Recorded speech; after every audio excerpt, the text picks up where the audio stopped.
I'm back with Minister Leon Siu, Minister of Foreign Affairs of the Hawaiian Kingdom. Last year, he became the first Hawaiian ever nominated for the Nobel Peace Prize. And it's just astounding to me why so many people in Hawaii still don't even know about this. They don't even know that this happened.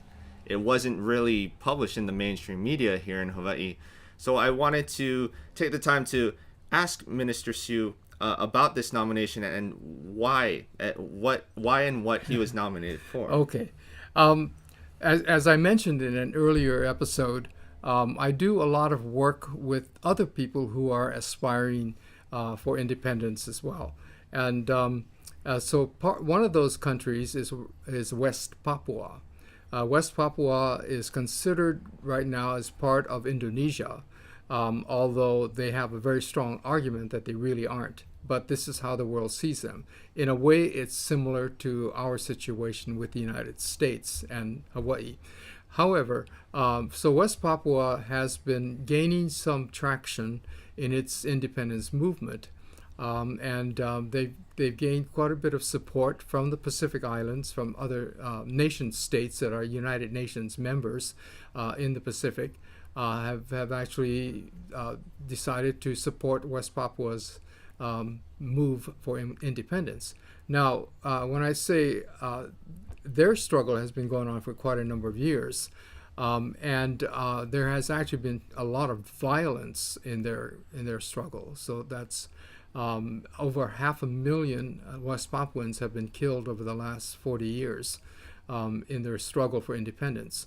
They cannot wave their independence flag anywhere in West Papua, otherwise they get arrested and incarcerated and interrogated, and bad things happen if you just fly your flag. So the West Papuan independence movement is very much underground, although some brave people do get up and demonstrate at times, and many get arrested. But we've been identifying very strongly with the West Papua people because I met some of them in Europe as well, in exile in Europe as well as in the United States. So we started working with them, and a friend of mine who is a Turkish researcher and a UN expert from Turkey who lives in Geneva, we got together a number of years ago. We were working on a couple of other projects, the Mapuche in South America, and also he's very interested in what's going on here in Hawaii as well as in Alaska.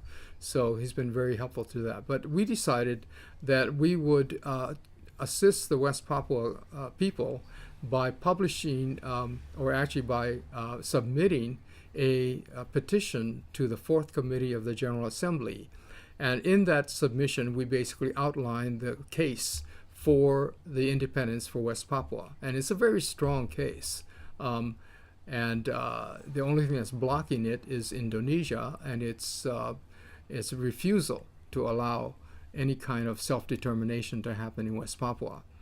But anyway, so we published the report, or the petition that we had submitted to the Fourth Committee of the United Nations, and some people picked up on it, and they said, well, this is really significant, and we think you should be nominated for the Peace Prize for this, because this actually outlines how West Papua could actually gain, how the United Nations can assist West Papua to gain independence in a very peaceful manner. And so that particular paper eventually, a year later, turned into a book, which was published earlier in 2018, called Modus Vivendi of the Situation of West Papua.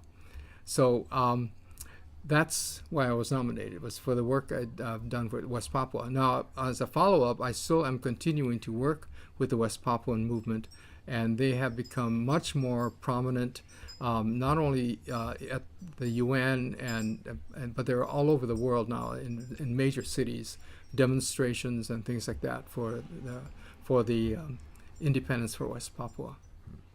Minister Siu, congratulations for your thank you. nomination. Thank you.